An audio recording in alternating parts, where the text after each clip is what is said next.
Alright guys, this is our lentil salad. This will be part of my lunch and hope this will be part of your lunch too for a healthier you.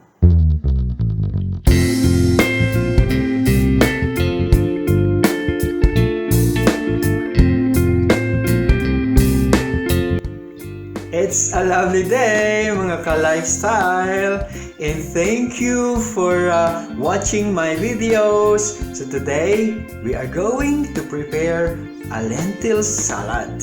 Why lentils? Because it's so nutritious and it's good to our heart, and you wanna have a nice salad for your lunch or dinner.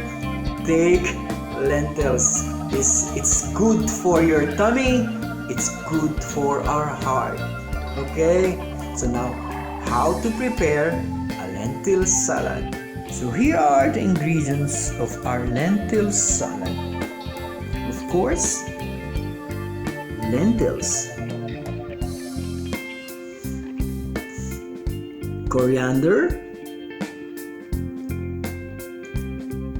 1 beetroot, half a lemon, 1 cucumber, 2 tablespoons of olive oil, half a cup of corn, and of course salt and pepper.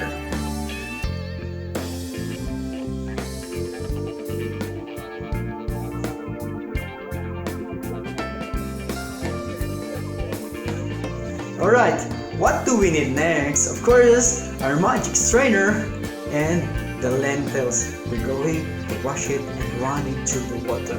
So wash the red lentils, it's organic, into a running water for at least 1 minute or so, just to clean it, okay?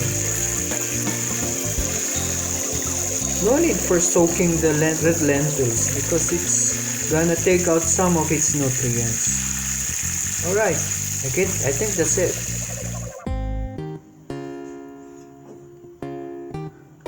Put the water, the 3 cups of water, and then the red lentils. Leave the red lentils and leave it boiling for. So while you are cooking the lentils, prepare some of the ingredients to be cut. It's like this beetroot. Yes, of course, beetroot.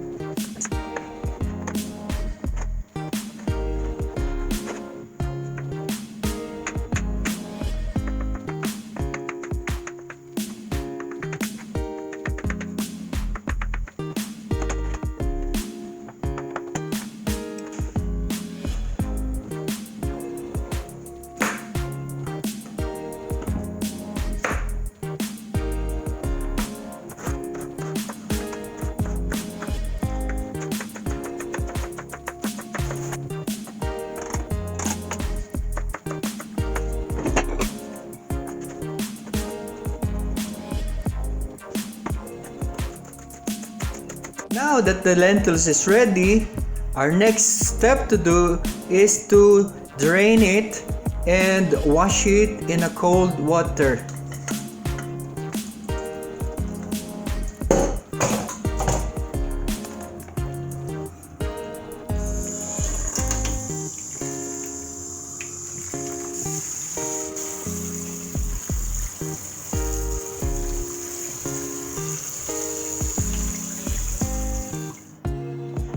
Alright guys, remember our ingredients? Now it's time to create magic.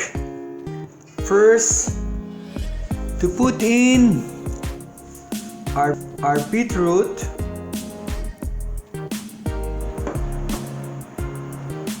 corn,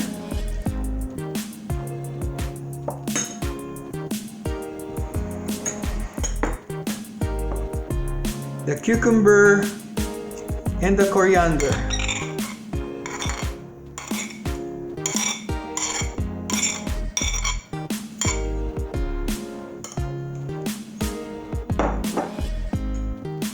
The olive oil.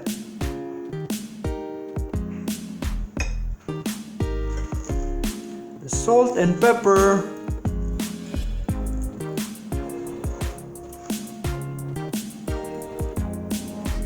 And the squeeze of half lemon. Yay. Yes.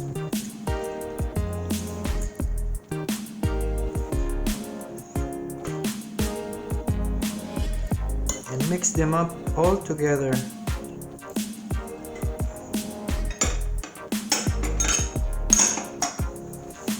So now here it is, our lovely lentil salad. Guys, this is our lentil salad. This will be part of my lunch and hope this will be part of your lunch too for a healthier you. Thank you for watching and learning with me. It's me, Kuya Chito, saying Shalom and see you next time. Please subscribe.